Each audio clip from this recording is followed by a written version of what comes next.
So I know what a lot of you are gonna think by the title of this video, but here we have my friend AJ. His name is Bulk Hogan on Instagram. We have his Cummins here, and as you can see, the suspension is missing. And that's because we are installing a Wicked Customs 4-inch lift, and we're also installing some 8-piece rock lights, 16-piece rock light. So I figured why not do a little tiny video, kind of show you the ins and outs of my thinking on how to do an install like this.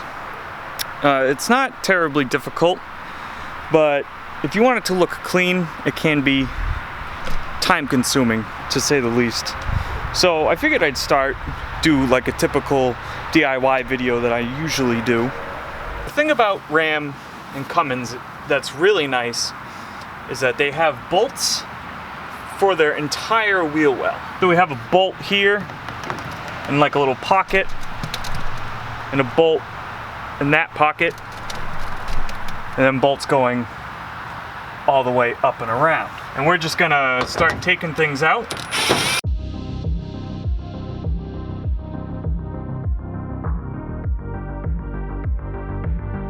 Some of these I'm not gonna be able to get with the gun.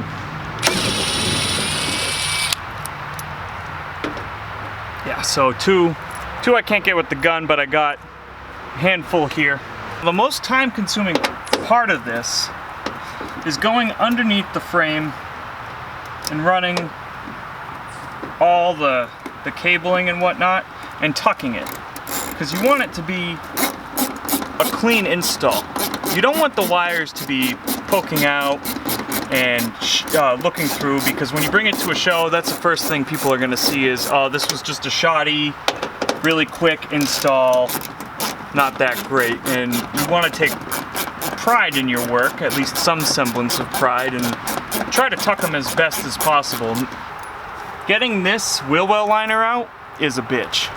So like most good car companies, Ram has decided to use an annoying grommet here, which I will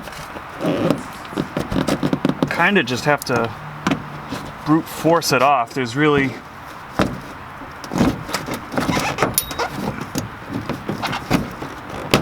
no easy way to take it out.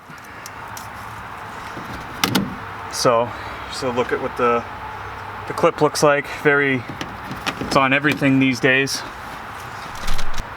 AJ ordered was these Lighting Trends bright white rock lights. We're gonna put 3 in each wheel well, so that's 12, and then 2 in the back, 2 in the front,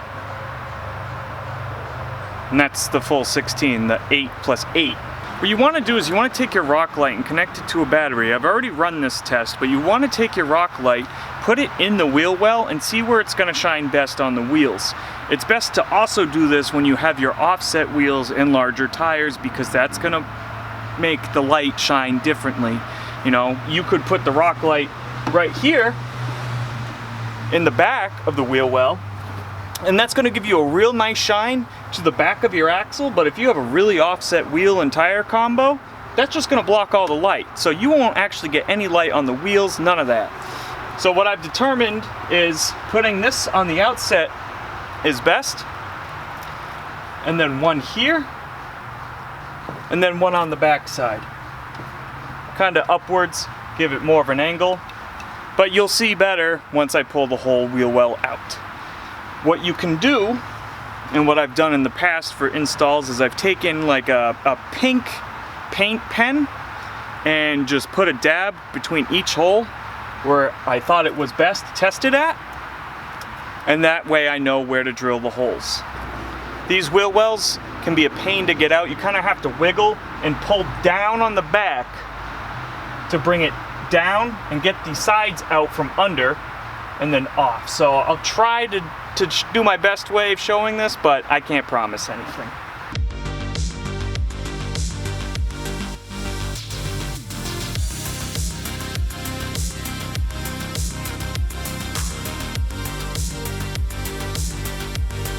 So here I have one rock light and one wheel well. Because these rock lights are flat and they're not rubberized on the back like Oracle or some other ones, we need to find a flatter surface for this rock light. But we also need to be cognizant of the bolts that come up through, because we have to bolt it up. We're gonna have bolt ends here. We're gonna have to cut those off, unfortunately, which is a pain, but we wanna find a flat spot nonetheless. So I've determined that this rock light in the middle is gonna go up here, directly in the center. So here I have to drill 3 holes. One here, and then one for the cable to go out in the back. So what I'm gonna do is I'm gonna take a knife, I'm just gonna mark it as close to the center of the wheel well as possible, and then at a decent space for the cable. Next, I'm going to take my drill, find my mark, and drill my hole.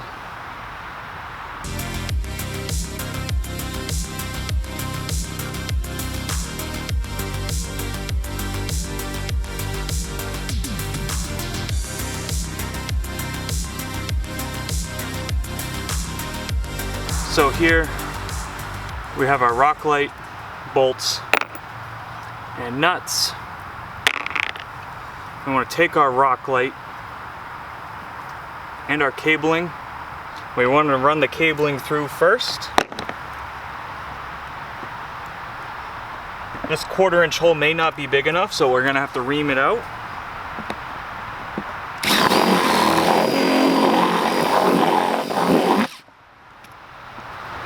Just ever so slightly, because this doesn't have the grommet in the center like the Oracles that will have the wire come out. This is going to be a visible hole, so we want this to be as clean as possible.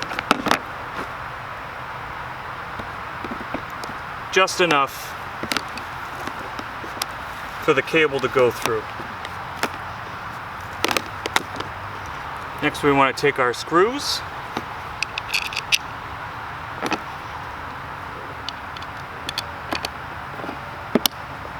and then our nuts. I'm going to take a wrench, my screw gun, I'm going to screw it from the side while holding the nut. So now we want to do the same thing for either side of the top here. Now we want kind of a broader angle rather. So find like a nice point of reference. I usually use like factory cutouts and whatnot, and that's how I'll kind of keep it in line and make it aim at a relatively good angle, so then you get more detail out of the rock lights themselves.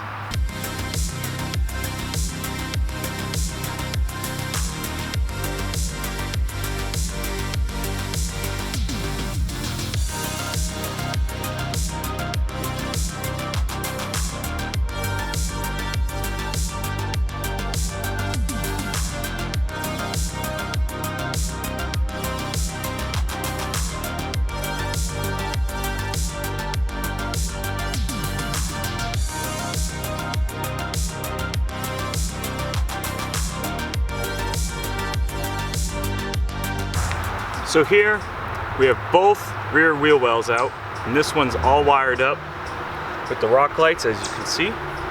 So we want to mirror this.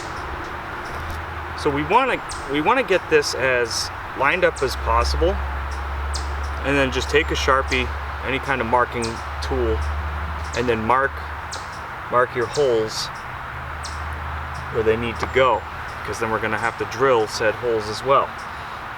But you want it to be uniform and the same, so, and then we do the same thing for the last one. So find an even spot.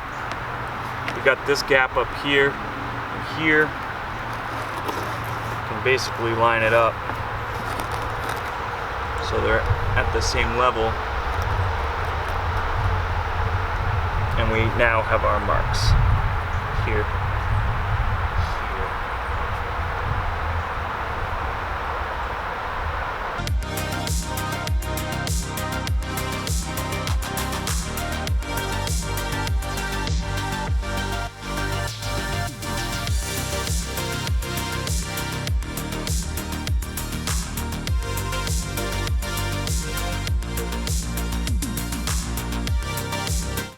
and then I'm gonna cut each one off.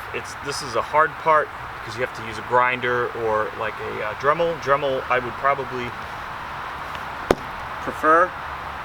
I'd also prefer if this yellow jacket would fuck off. But I would prefer a Dremel because it's a little bit more precise. You can get in there and it's a little bit more accurate because we have to be careful of this cord here. We don't want to cut this cord, so basically it's going to be holding it like this and the grinder like that, making sure that the cord doesn't get in the way of the grinder.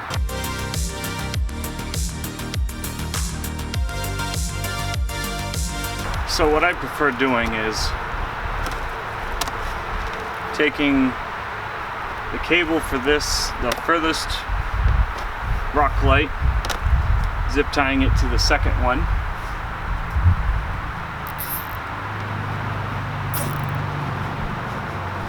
That way it has a nice track to follow. And then zip tying these two to the first, you know, the most forward rock light. That way they're all kind of together and you can run them all together. I'm only going to show you how to put in one wheel well side because it should be more or less the same for the other side. But first, before we put these in, let's clip these.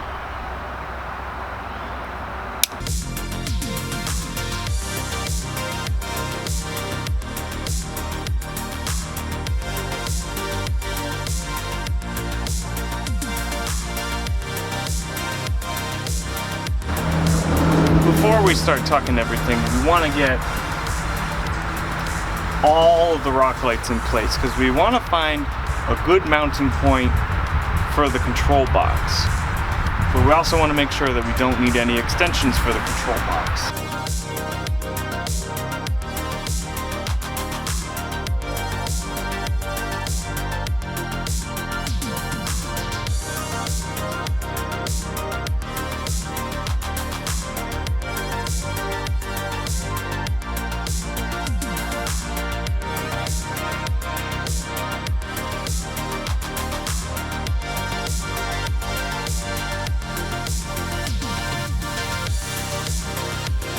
Now that both plug holes are out, we should be able to somehow jimmy this out of here.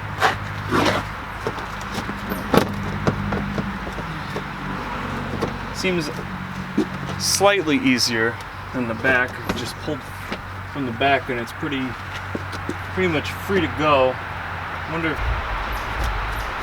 But either way, it's out of the way. This is much easier than the back, for now.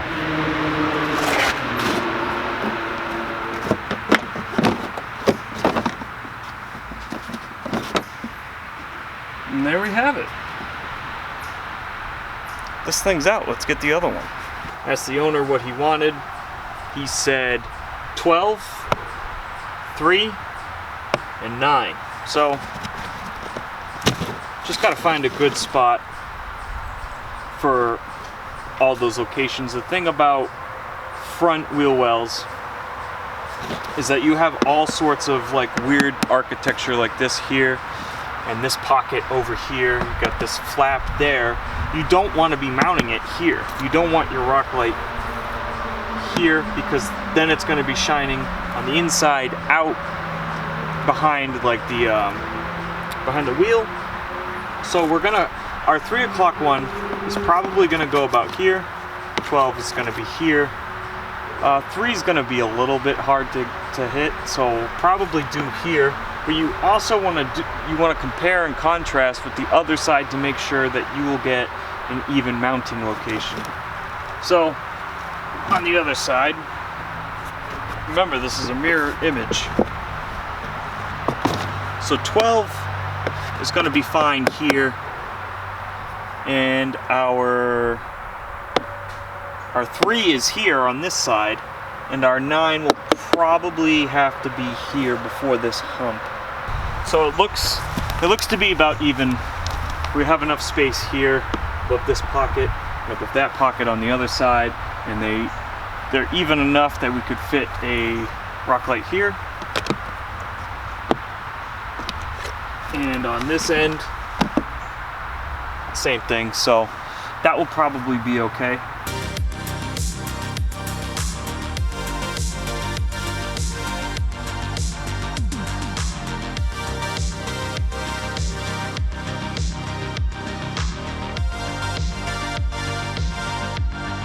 Now that all 12 rock lights are installed, we can put the wheel well back in. I took the time while this was out to put the Fox shock in there for the lift. I didn't really foresee changing shocks as a possibility with the wheel well in, so I figured I would do that step as everything was apart now. So let's get the wheel well back in, and let's even hope I can get it back in.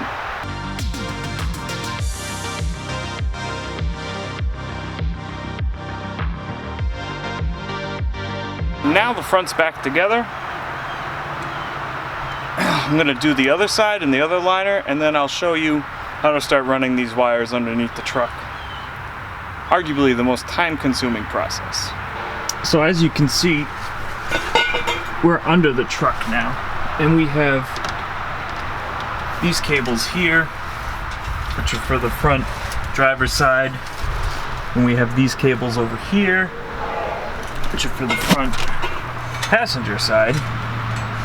The hardest part is determining which way to route them and where they're going to end up. So you kind of want to fish it around and figure out where it wants to go. So I've determined a spot where this is going to go. I'm going to run this 16-point harness here, and the reason for that is because this wheel well has to come out for general maintenance, and I don't want to route this somewhere and make it a real pain in the ass for anyone who has to work on this thing. So we're thinking a little bit outside the box, but smart at the same time. So we're basically going to zip everything, get it out of the way, and try to make it as nice and as neat as possible, and put it up here, because this can be easily bolted out, taken off, I assume to get to the battery. Ram gave us a nice little present down here. We have a hole that's just bolted in on through the cab with 2 bolts. So that's how our power cable is going to go in here for our switch. So it should be relatively easy. Now it's just zip tying everything, getting it out of the way, and moving on. I ran the cabling down here to see how much length we have, and I don't think we have enough to get here without using extensions.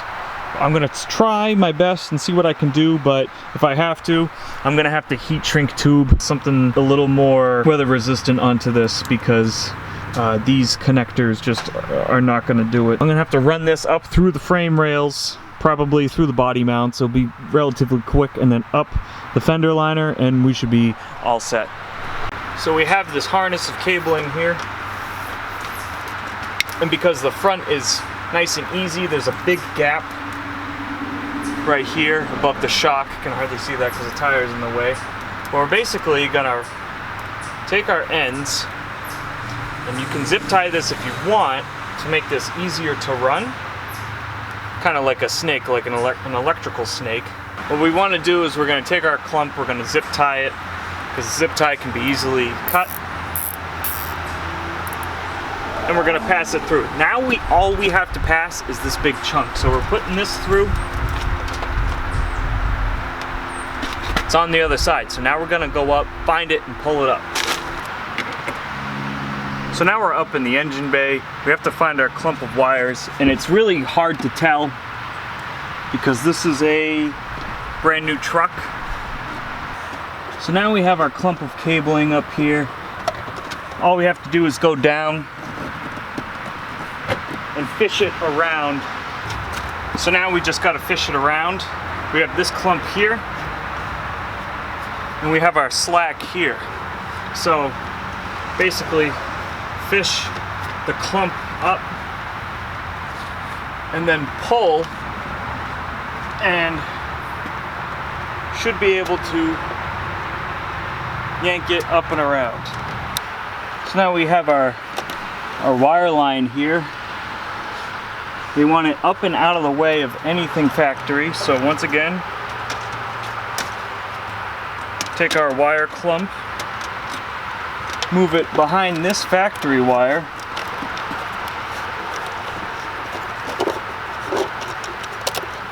up and around, because remember, it's coming straight up from the fender.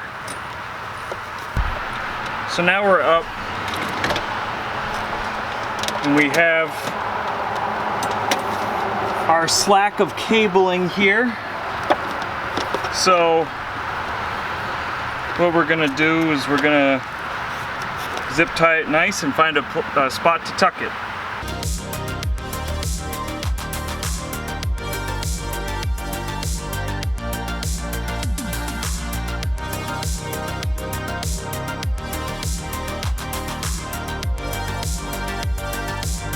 So now we have our cables up from the passenger side. What I like to do, and I did this on my personal Silverado, was I like to take these clips up and run it underneath this piece of plastic.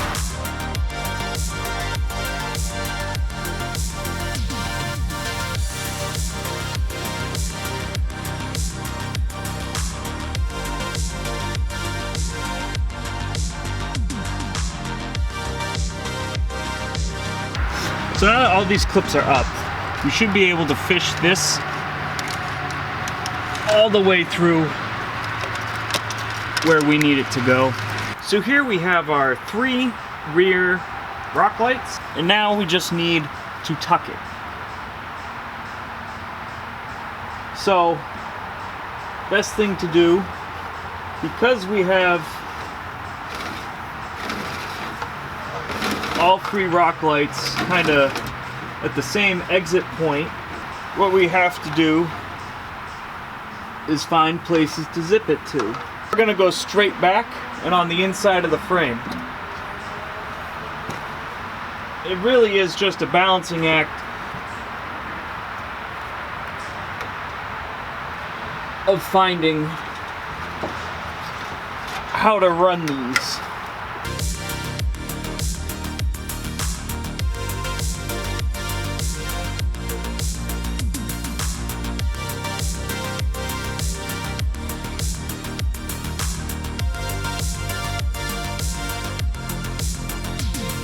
That brings us to where we are now. So I need to add extensions, unfortunately, because they're not going to reach. And then they're going to go up the exact same fender well, under the exact same ones for the, under the exact same harness for the up front fender, and they're going to connect directly into the harness, and then we should be all set and Gucci. On the other side, I'm going to do the same thing. Run it through the frame rails and zip tie it to as many factory harnesses as possible. That way, everything's tucked, concealed, looks good, but is still accessible. So the owners asked me to install a switch on this, and I'll show you what I did. I ran all the cabling here, and all the cabling from the other side goes underneath the windshield wiper shroud. So as you can see, it all feeds up into there, goes underneath, and all meets at this central point here. I'm still in the process of cleaning up wires, but to fully clean up the wires, I have to finish the inside. So I ripped the interior apart, which is surprisingly easy to do on these newer Rams. I was actually really impressed with it, how easy it is to take apart and how seamless it looks once it's all together. But that small plastic bezel sits right here, and this is where we're going to put the switch. I originally wanted to put it on the 4x4 switch right there, but it's not really easy to mount there. So once that's done, all we need to do is run our wires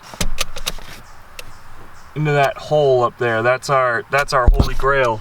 Thanks to Ram for, huge shout out to Ram for putting a hole in the firewall already, so I don't have to drill one. That makes it Very nice. So basically just got to find the drill bit the same size as this and put it here.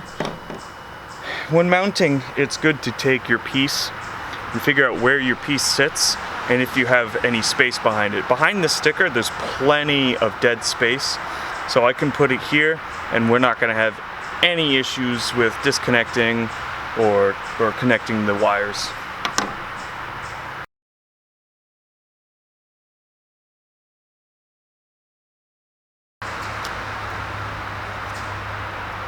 So now our switch is here. We just gotta attach the ring onto it. So we have our 2 wires from inside the cab here. We have our control box nestled in between the battery and this fuse box, nice little location for it. So all we need to do is put a ring terminal here and put it on the battery, like so. And then one of these wires goes to this. The other wire goes to the battery, and theoretically everything should turn on. And everything is on, as you can see. Unfortunately, these have a safety on it that they turn on for about 5 seconds and then turn off for some annoying reason. So I'm not sure if wiring to the switch was really even beneficial, but it's there and it's done. Now let's try it. Let's test the switch. Turning it off with these automatically on. Okay, now let's try it again. See if it turns off. Yep, shit. So, no matter what, the owner is gonna have to keep this dongle on him at all times.